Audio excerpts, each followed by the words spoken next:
Where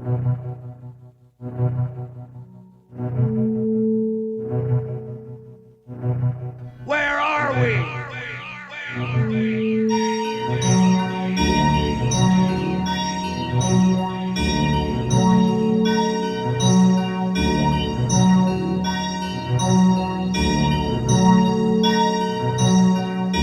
You're in the middle,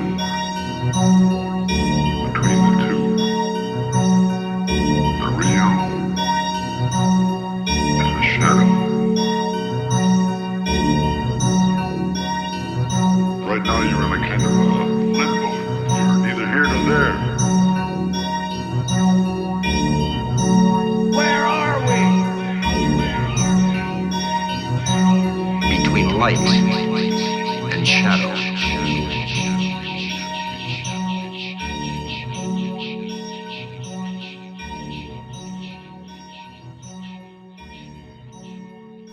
Hey T's and Z's, welcome back. If you've listened to the first two episodes and you're listening to this, that means that you weren't completely put off by the first episode and you came back for the second and now you're here for the third. Come on, admit it. You like it. Or at least you don't hate it. Close enough. But if this is your first time here, this is Between Light and Shadow, a Twilight Zone podcast. We are right in the middle of a short series of mini episodes leading up to our actual premiere on October 2nd, which also happens to be the Twilight Zone's 57th anniversary. You should stop by. We're having a little soiree. We might have some hors d'oeuvres, some Triscuits and Cheese Whiz maybe, but you're gonna have to bring your own champagne. And what are these mini episodes about? Well, I'll tell ya. First off, I'm Craig, and I've been a fan of the Twilight Zone for over 30 years now, approximately 70% of my life. So I've got some history with the show. So with these miniature intro episodes, I'm basically inflicting that history on y'all. Yeah, you're welcome. So I've already talked about how I discovered the series and how I've collected the hell out of it over the years, from VHS home recordings to Blu-ray and everything in between, well, except for Laserdisc. And this week, our time machine stops in 2009.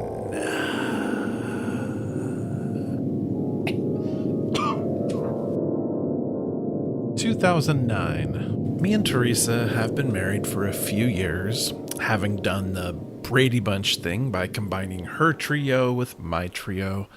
We're in a cozy little split level in Tualatin, which is just south of Portland. Part of our garage had been converted into an office, so the usual stuff was in there: desk, computer, printer, scanner. But it wasn't just an office. I had a full-on 5.1 surround sound system in there. My turntable was set up in there. I had a mini fridge that was chock full of various microbrews. There was a snazzy futon for, chillin' or whatever. I also slept out there sometimes, mostly when I was in the doghouse for one reason or another. This room was my domain, my refuge, my cave. Now, before it all starts to sound too manly, there were also the telltale artifacts that an overgrown nerd was holed up in there. On one wall was a collection of miniature Universal monster statuettes. On another wall was a double-wide bookcase full of DVDs. On another was a shelf full of various action figures. And right next to the door was a big, oversized Twilight Zone poster. I had this same poster when I was younger, probably about 14 or so, but for whatever reason it didn't survive my transition from awkward teenager to awkward adult.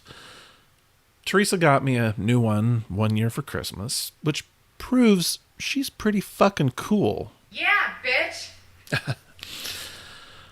And what year was that?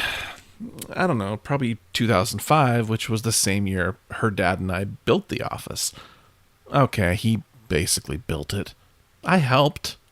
Well, I tried to help. Okay, I'm basically useless with tools. I mean, I can wash a mean load of dishes, I can fold a mean load of laundry, but put a hammer in my hand and I will probably end up in the hospital. Now, there wasn't much in the way of Twilight Zone merchandise available then, so that poster was pretty much all the TZ I had on display. However, things were brewing that promised to add quite a bit of TZ to the room. You see, the show was turning 50 that year, so there was some inevitable cashing in. The post office released a Rod Serling stamp. Hallmark released a really cool ornament of a TV set that played the Twilight Zone theme. And perhaps most significantly, a fledgling company called Biff Bang Pow was getting ready to launch a pretty comprehensive line of collectible toys. They started with bobbleheads, but they soon moved on to action figures and a bunch of other stuff too. So yeah, soon my office would be positively overflowing with Twilight Zone swag. The show's 50th anniversary brought about something else. I decided to watch each episode on its 50th birthday, like exactly at the same time it originally aired and everything. I got the idea from my good friend Bill, who had done the same thing a few years earlier when The Outer Limits turned 40. But I didn't want to just watch the episodes. Devoting a measly 25 minutes a week to my favorite show of all time just didn't seem adequate. I wanted it to be more of an event somehow. Trouble was, I didn't have any local friends who were into the show, and emails don't really work as a real-time conversation. Skyping wasn't really a thing yet. Or was it? I don't know. If it was, I didn't have it. Now, I'd been blogging for a while, just about family stuff and random life observations, so I figured I'd start a Twilight Zone blog. I could write about the show, how it impacted my life, and as part of that, I would track my viewings of each episode when it turned 50. I wasn't really writing it for anyone else. It was just sort of a mechanism for me to keep track of what I was doing. But sure, I secretly hoped other fans would read it. Now, at first, I was basically noting which episode I was watching and maybe tossing in an interesting fact or two. And that's it. It started getting more elaborate with season 2, and eventually it became a full-blown episode guide / review / analysis type of thing. By the end, my humble little blog looked pretty goddamn impressive. Professional, if a professional blog is a real thing. Now, the unfortunate side effect of expanding and improving as you go is that, in retrospect, your early stuff ends up looking kind of lame. Those entries for season 1, well, there ain't much there. And you know, there's something really wrong with the universe. When I've written more about crappy episodes like From Agnes with Love and A Kind of a Stopwatch than I have about early classics like Third from the Sun and The Hitchhiker. That really nagged at me. So when I got to the end of the series in 2014, I figured maybe I'd go back and expand on my season 1 stuff. Season 1 revisited, basically.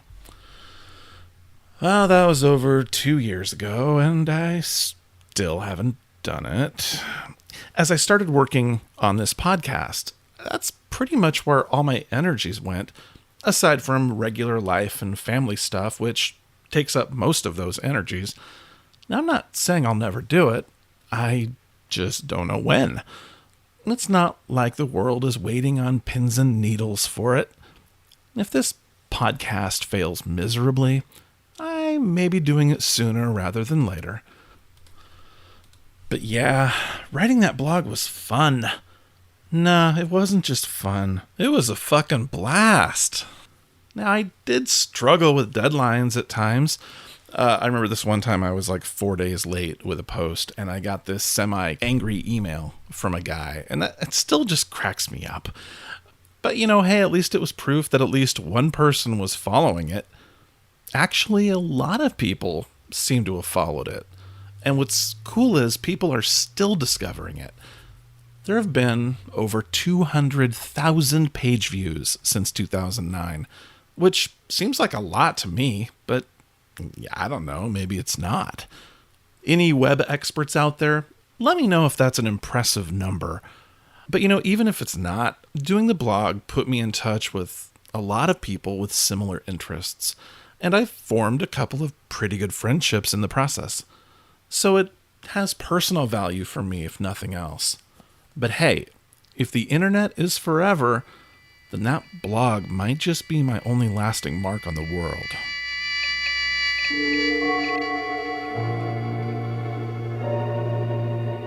During the 5th year of the blog, I also started an Outer Limits blog to coincide with that show's 50th anniversary. And Jesus, talk about struggling with deadlines.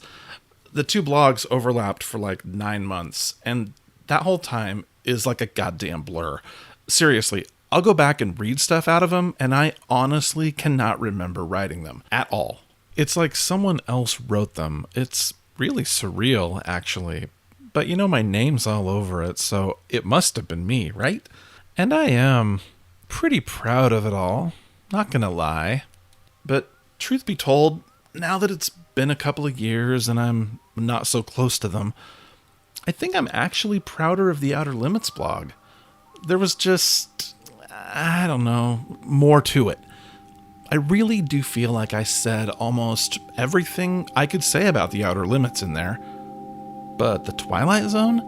Man, I wrote about that show for 5 years straight, and I don't feel like I even really scratched the surface. I guess that's why I'm doing a Twilight Zone podcast and not an Outer Limits podcast. And speaking of this podcast, next week we'll talk about it.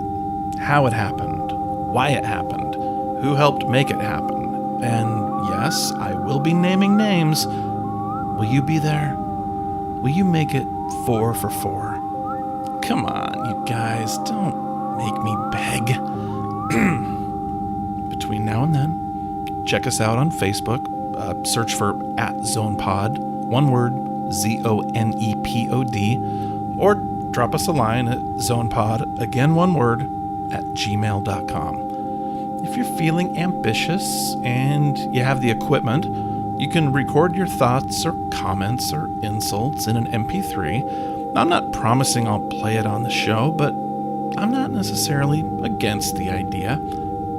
So that's it for me, kids. Until next Sunday, thanks for listening, and as always, play nice.